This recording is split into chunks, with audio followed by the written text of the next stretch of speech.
2, 1. 7 things you probably didn't know you need to know. I'm Jamie East, and this is the Smart 7. Good morning, everybody. It's Wednesday, the 25th of January, and it's St. Dwinnen's Day. And a big happy birthday to Alicia Keys, Vladimir Zelensky, Dustin Ingram, and Jack Fowler. The government sleaze row rumbled on Tuesday when the man at the centre of the Boris part of it insisted his appointment as BBC chairman was by the book. Richard Sharp's new job was announced just weeks after he helped the then Prime Minister Boris Johnson secure a loan guarantor. He says there was no conflict of interest and rejected calls to step aside. So it was a highly rigorous process, I can tell you, being part of it. And I'm sure that process was fully and carefully recorded, so it can be minuted and seen whether my appointment was done on merit. And I'm confident it will be seen that that was the case.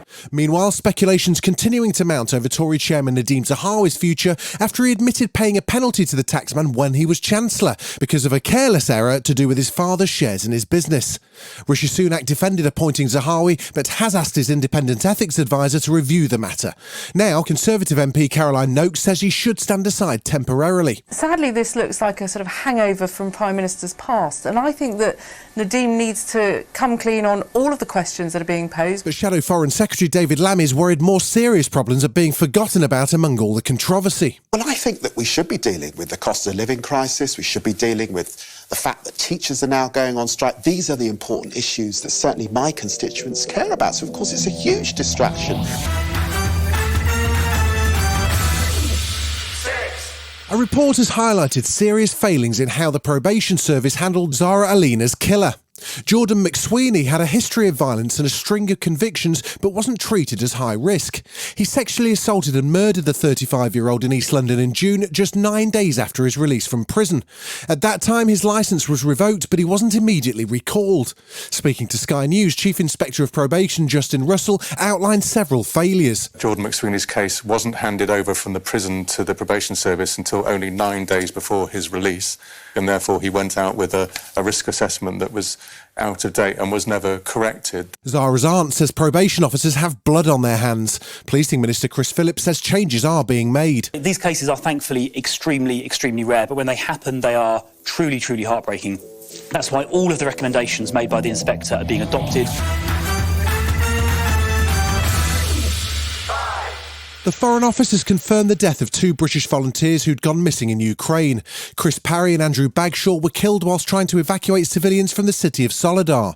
Meanwhile, corruption allegations have led to a shake-up of senior government officials by Ukrainian President Volodymyr Zelensky. The country's anti-corruption police is reportedly investigating bribes, and Zelensky said officials could face jail. The Ukrainian Cabinet of Ministers has dismissed the deputy minister exposed by Ukraine's National Anti-Corruption Bureau. Law enforcers have every opportunity to conduct an investigation and bring the case to court. Meanwhile, German news site Der Spiegel has reported the country's finally agreed to let Poland send Leopard 2 tanks to Ukraine.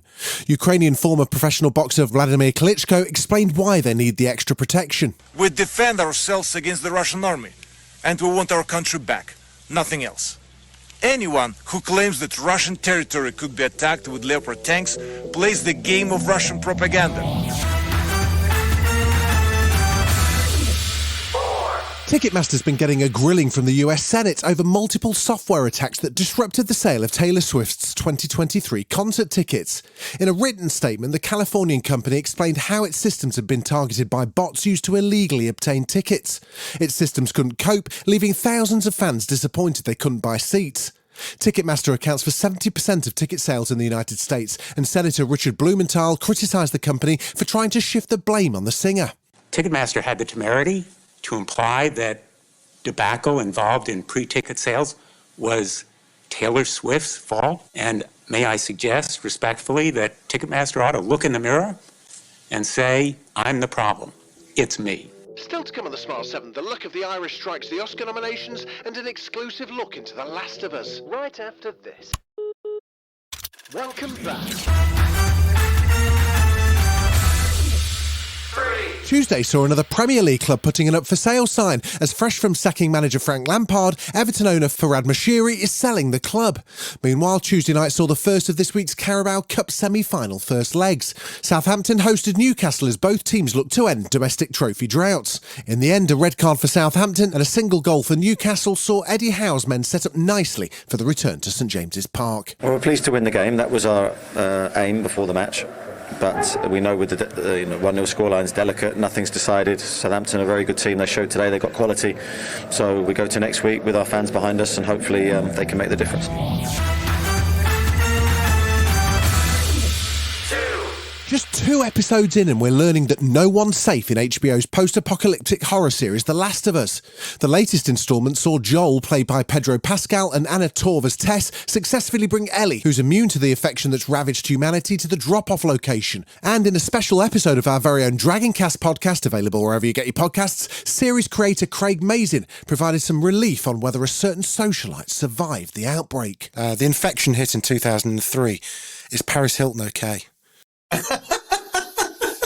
She is either running some sort of cult compound, let's say in Florida, or she is a clicker that is moving on a very strict, repeating course around a few rooms in her mansion.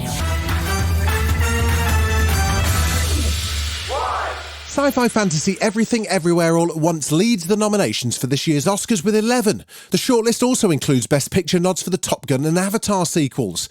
Bill Nighy and Normal People's Paul Mescal are up for Best Actor, along with Colin Farrell, who says he's beyond honoured to scoop his first nomination for his role in The Banshees of Inisherin. The film bagged 9 in total, including this one. Here are the 10 nominees for Best Motion Picture of the Year. The Banshees of Inisherin. Graham Broadbent, Pete Chernine, and Martin McDonough, producers. But it was some of the more unconventional films that stole the show, and host Riz Ahmed seemed to love it. Up now, the nominees for Best Animated Short Film.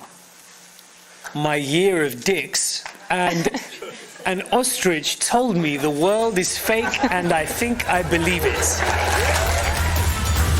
This has been The Smart 7. Wherever you're listening, do us a favour and hit the follow button. We'll be back tomorrow at 7 a.m. Have a great day. Written, produced and published by Daft Doris.